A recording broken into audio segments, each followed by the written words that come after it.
I think I shall put Stephen down for Harrow. Or, I'd rather like Stephen to finish off abroad. It widens one's outlook on life.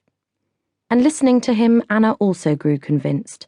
His certainty wore down her vague misgivings, and she saw herself playing with this little Stephen in the nursery, in the garden, in the sweet-smelling meadows, and himself the lovely young man, she would say, thinking of the soft Irish speech of her peasants, and himself with the light of the stars in his eyes and the courage of a lion in his heart.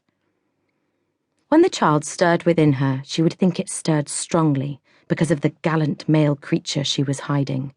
Then her spirit grew large with a mighty new courage, because a man-child would be born. She would sit with her needlework dropped on her knees, while her eyes turned away to the long line of hills that stretched beyond the Severn Valley. From her favourite seat underneath an old cedar, she would see these Malvern hills in their beauty, and their swelling slopes seemed to hold a new meaning. They were like pregnant women, full-bosomed, courageous, great green girdled mothers of splendid sons. Thus through all those summer months she sat and watched the hills, and Sir Philip would sit with her. They would sit hand in hand. And because she felt grateful, she gave much to the poor, and Sir Philip went to church, which was seldom his custom, and the vicar came to dinner, and just towards the end many matrons called to give good advice to Anna. But man proposes, God disposes. And so it happened that on Christmas Eve, Anna Gordon was delivered of a daughter, a narrow-hipped, wide-shouldered little tadpole of a baby that yelled and yelled for 3 hours without ceasing, as though outraged to find itself ejected into life. 2. Anna Gordon held her child to her breast, but she grieved while it drank, because of her man who had longed so much for a son. And seeing her grief, Sir Philip hid his chagrin, and he fondled the baby and examined its fingers. "What a hand," he would say.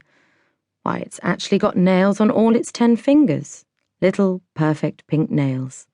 Then Anna would dry her eyes and caress it, kissing the tiny hand. He insisted on calling the infant Stephen, nay more, he would have it baptized by that name. "We've called her Stephen so long," he told Anna, "that I really can't see why we shouldn't go on." Anna felt doubtful, but Sir Philip was stubborn, as he could be at times over whims. The vicar said that it was rather unusual, so to mollify him they must add female names.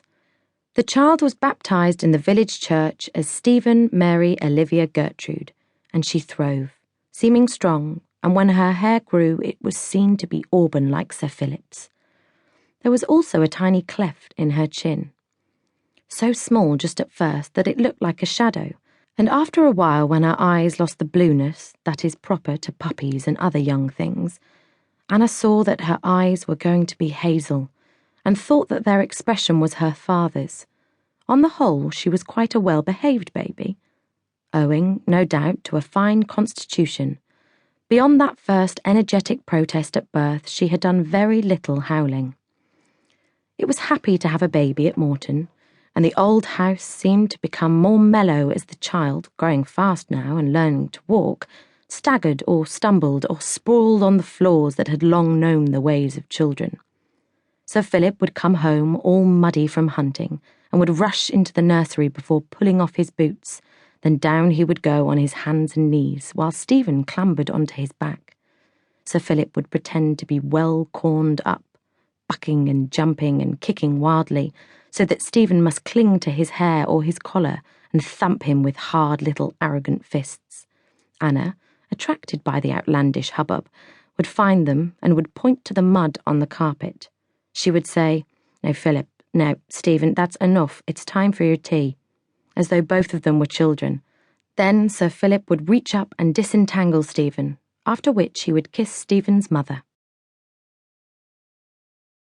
3. The son that they waited for seemed long a-coming. He had not arrived when Stephen was 7, nor had Anna produced other female offspring. Thus Stephen remained cock of the roost. It is doubtful if any only child is to be envied, for the only child is bound to become introspective.